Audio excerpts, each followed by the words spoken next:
Hello everyone! Today we're going to take a look at this, which is a compensation pendulum. And I'm first going to talk a bit about why would you want to compensate a pendulum and what kind of compensation is it?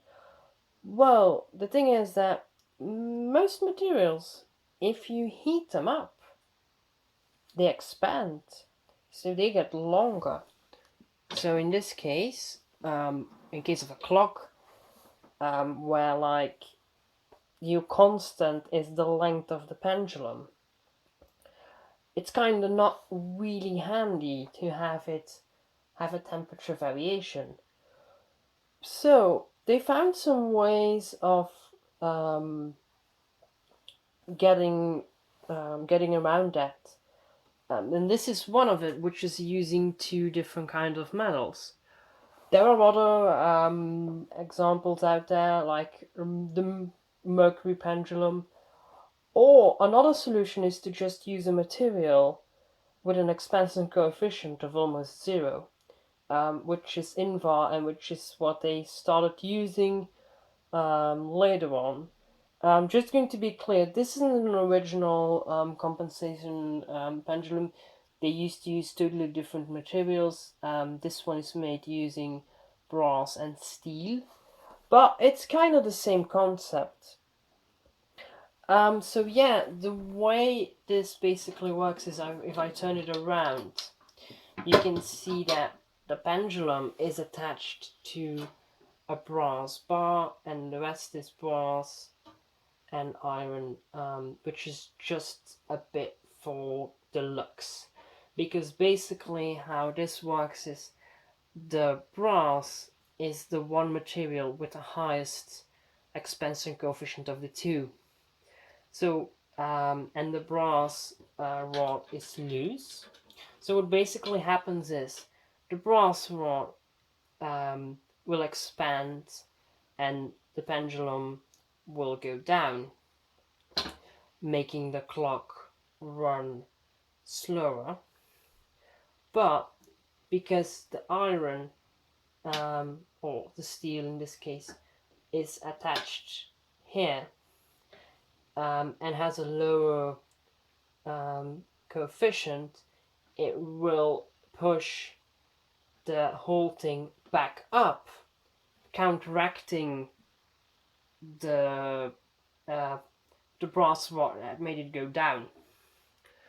And in theory, that should work great. But even the original compensation pendulum that were built in this way, round perfect.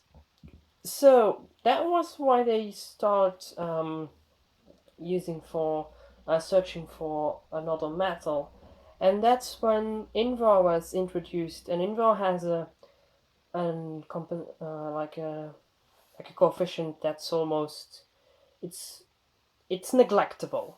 It is still not zero, but it's neglectable.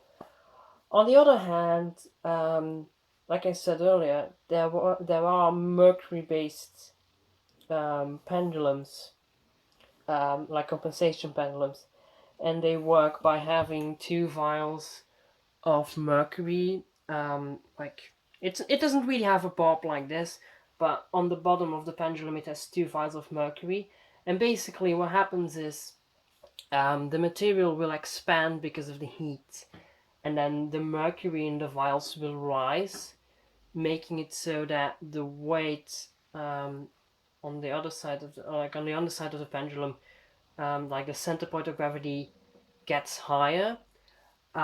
So in essence, it stays the same.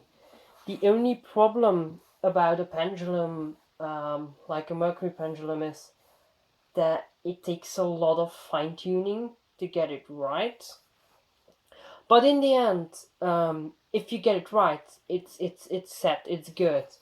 That's why mercury compensation was used for laboratory grade clocks, which required a higher precision.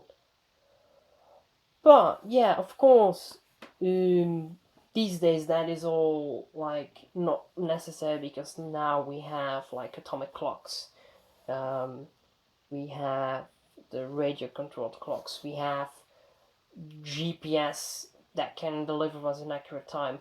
But back in the day, it was really important, and that's why those things existed. And like, definitely, this one was kind of like, it was a good attempt, but it was not good enough. Invar pendulums, yeah, they were used very commonly, and then, like I said, for the laboratorium clocks, where like a really high precision was really needed, they used the Mercury compensation pendulums. Of course, these days we are a bit scared of Mercury for good reasons. It is an element that you should respect. Um, but yeah, back in the day it was more commonly used and also accepted. And that's a bit of the problem today. Like, a lot of people are scared of the Mercury pendulums. But like I said, you should treat it with respect. But nonetheless, they can be dangerous. So yeah, these clocks are kind of disappearing. And that's not a good thing. But yeah, that was a bit about compensation pendulums, and I hope that maybe one day I will work on a clock that has like a real one of these kind of compensation pendulums. But yeah, that was what I had to say about this. See you in the next video. Bye.